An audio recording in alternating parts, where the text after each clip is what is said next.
our latest project at the fishery with otter fencing the new stock pond. So to give you all a little look and a little bit of an insight as to how we go about it for anybody that isn't quite sure how to fence their fisheries. Unfortunately, it's something we all have to do. If you're running any sort of fishery and you haven't done a visit from water, you will in the future, I have no doubt about that. But say we use it's a 4 foot 2-inch mesh. It's a 1.6mm wire, galvanized. We use tunnelized posts. These posts come with a 15-year guarantee. There's no point putting cheap posts in. They're a little bit more expensive, but they last a very long time.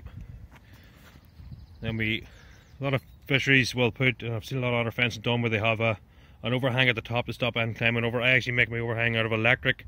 We're very lucky. We've got mains power here. We can run a mains electric fencer. Battery powered fencers aren't as effective.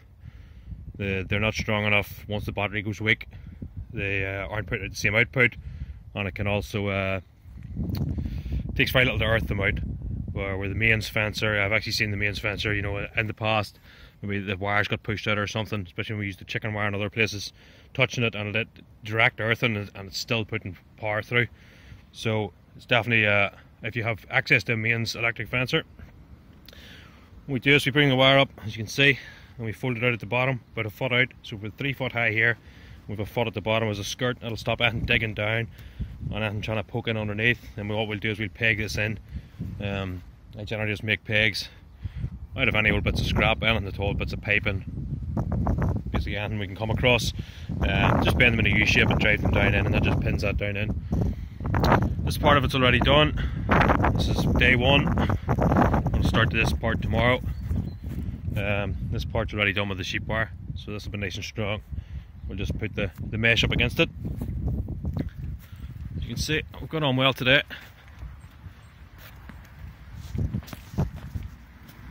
Again, coming up angles like this to make your fence nice and taut, you obviously need it needs to be tight. The wire, there's no point if there's a big belly in it. What we did was we cut it at each section because we're going uphill, and there's deviation.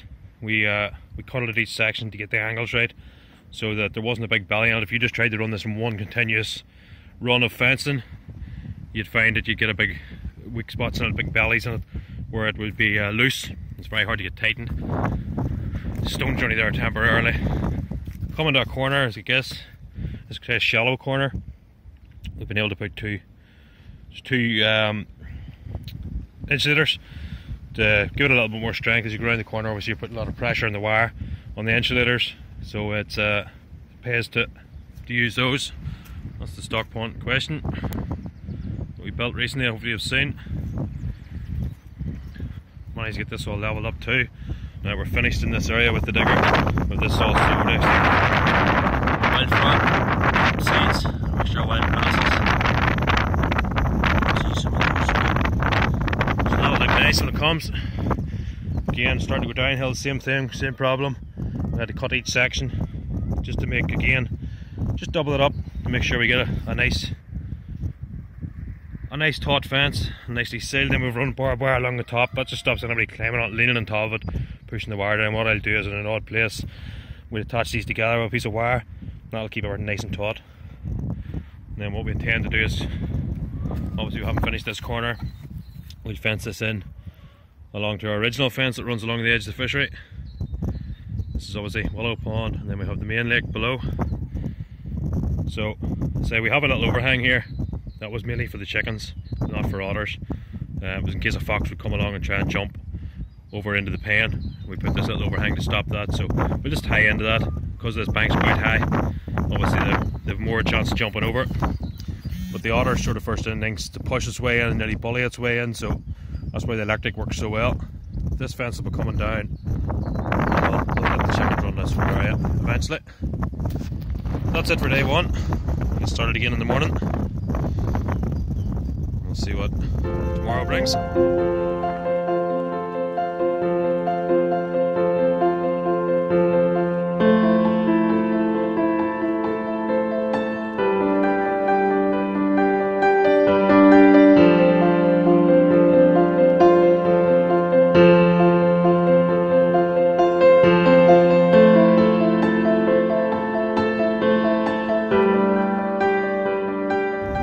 Day 2 of this little project, otter fencing. We're starting to do this field section. You can see how we tighten our wire. We made this clamp. Just 2 bits of timber, hole drilled in the middle, and we clamp it on the bolts. Clamps the wire tight, and we use a ratchet strap, and we just pull that against the tractor. Tightens your wire up. It's alright if you're doing nice straight runs, I guess. If there's bends, it's useless. You have to do it just each section, but you can see how tight that is. Really does create a nice taut, effective fence. But we'll go get this nailed on. That's that little section complete. Bar pegging in at the bottom. With the skirt, that's it all done. You can see all our insulators are on. We've got our high tensile wire up. As I said earlier, we use the wire, high tensile wire rather than the string. And we use these little wheels. You basically tighten these up with a ratchet, put the wee peg in to secure it, and that keeps your wire all nice and taut. Just some little insulators in the corner nailed on. But so that's that little bit done.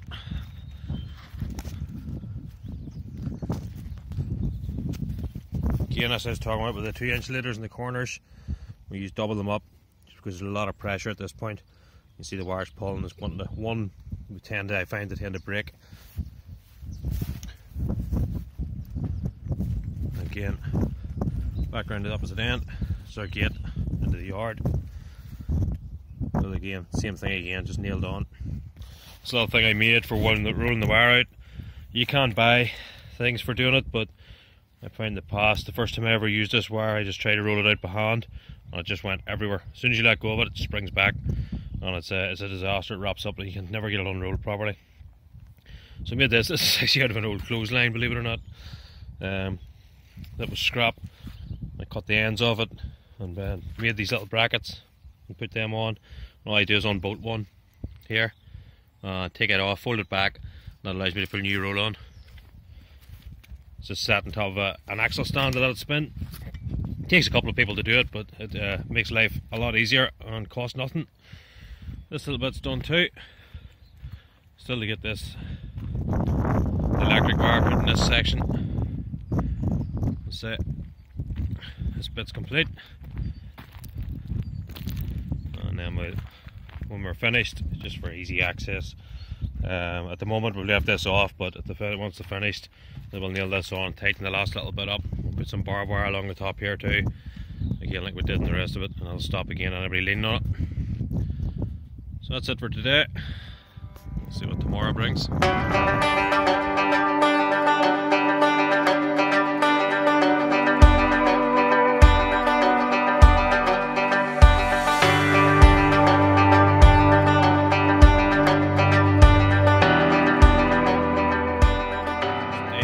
Project.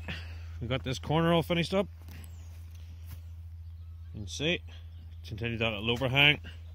Actually, we do need another couple of little bits of wood here just to tighten this up. It's a bit loose at the moment. To tighten this little overhang. So that's only there because the bank's high. As explained earlier. Got this corner all tidied in, all fenced in. Some big spoilers down in the bottom, and so threw those down in because that really tightened the wire down in there. And again, then we've got our electric on. As you can see. Little place here we had to put a little wooden post in because of the way the bank is. To keep our electric in line we needed another post in between, so just stick this little wooden post in. And say that just kept the wire up because it was very close to the ground there because of the angle change. Those insulators I buy, those all on eBay. I found it to be the cheapest, a lot cheaper than a lot of the hardware or farm supplies, and you can buy them in bulk, and they say they work out very cheap. There's 2 wee spindly trees, actually 2 wee saplings there. Poplars need to come off. Maybe I should try and dig those out and put them somewhere else. But so if they grew up, obviously they'd create an access point for something to jump over.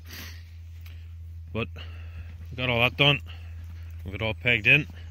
That's what I was talking about. We just make pegs. This was actually, it's galvanized piping that came off an old trampoline. All the parts of the trampoline that we took apart that had seen better days. So we just used that. It's this old scrap. It's useless anyway. We just bent them over into a U shape, as you can see, and then just drove those down in. And that just pins that wire in. I mean, nothing can get pushing underneath. And again, if anything ever tries to dig here, it obviously can't, but it's going to hit the wire. I can't dig through the wire. Not stone here and there anywhere we could. I know there's a wee dipper in, we just put a few stones in obviously to save us making so many brackets. But so we've got this all electrified today, finished up, and that's more or less the fence inside of it complete. That's the little wheels I use for tension in the wire.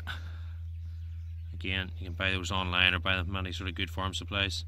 Again, you just tighten those raw ratchet and then put that little peg in, as you can see, and that just keeps the wire nicely tensioned and saves a whole lot of messing about.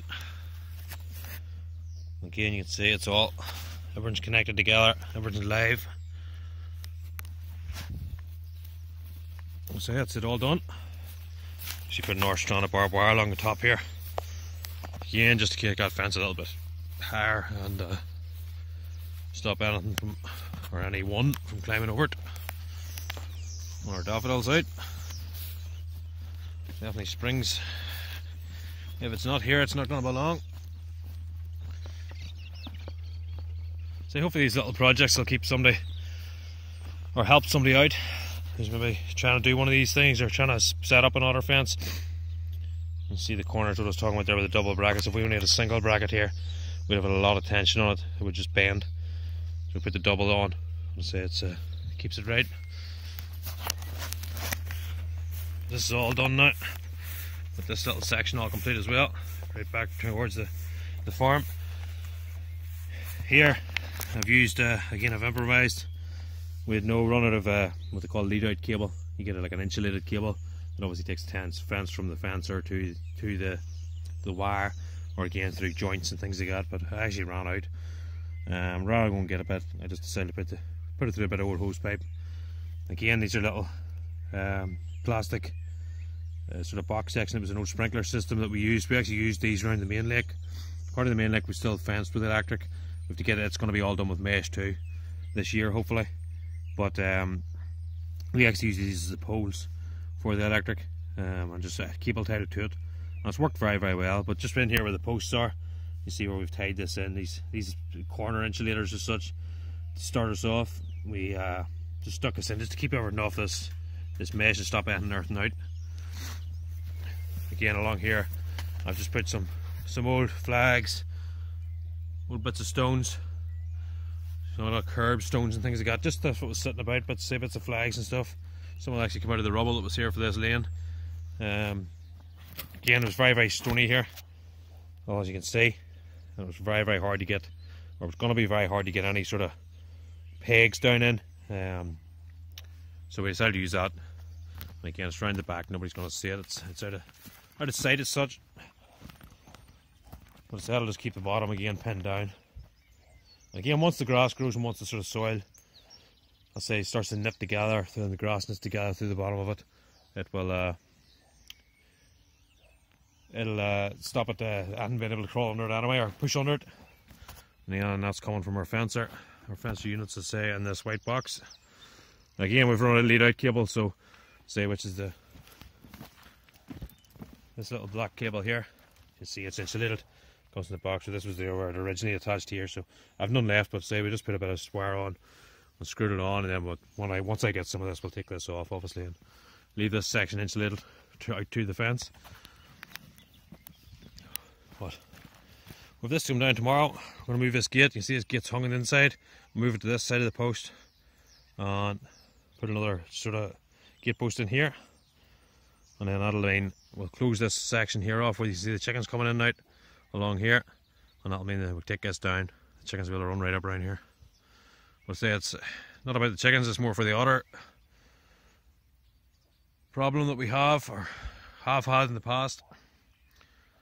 So what I'll do is for today, we'll hopefully do this tomorrow. We'll take this fence down, we'll move this gate, and that'll be it. Job done.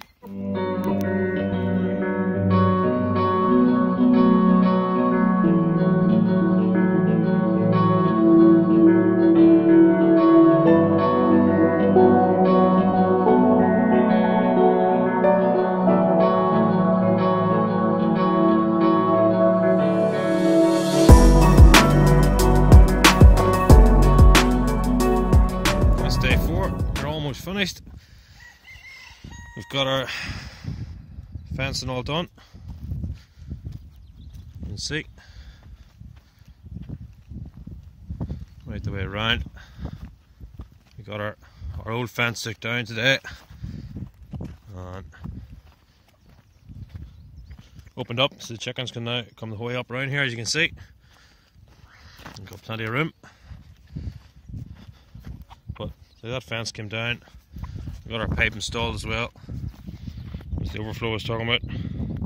Got it buried in here, so it comes straight down underneath. I had to keep it actually, the soil's a little bit high here. We had to keep it a little bit high because of there's a drainage pipe runs down and we had to bring it in above it. So we just kept this. There's a little bit of mound here, but it doesn't matter because it's in the chicken pen. It's just the way it worked out. So that's that all done. We opened up this bottom end. Got our gate. I think we didn't move the gate. It was actually enough just to swing it around. Just left it the way it was. So we replaced this with a little bit of fencing. Someday I'm out of the builders, I will get another couple bits of wood. See rails the same as this and finish this nicely. That's it all opened up. So the chicken's going right up the way around here. Just need a little blinding now. I'm a fine stone to finish the laneway. A little bit more or less done. And then we have our fencer unit here. I run a main system. Here. That's to see how powers our fence. Obviously leads out here, and as I was saying, I have no lead out cable, so we're just using a bit of electric wire for now. We really want this black wire going the whole way across here, just for safety reasons, but say for now that'll do. But that's it, little job. Say almost complete. A few little bits tidying up to do, post to cut off. As you can see, this little bit of fence in here, we continue down as well along the side of the chicken pen. This is me cutting this area. Means the chickens can run up and down here too. We have a little bit of work to do to fence this side, tops off these posts, a bit of fence to do in the corner. And that'll be a wrap. But hopefully everybody has learned something from this one. Say anybody, any questions about otter fence or anything we can help you with, by all means drop us a wee comment below. But again, thanks for watching. If you like this sort of stuff and these sort of videos, fishery management and bits and pieces that we're going to be doing, don't forget to subscribe to the channel, give us a wee like. We'll chat to you next time.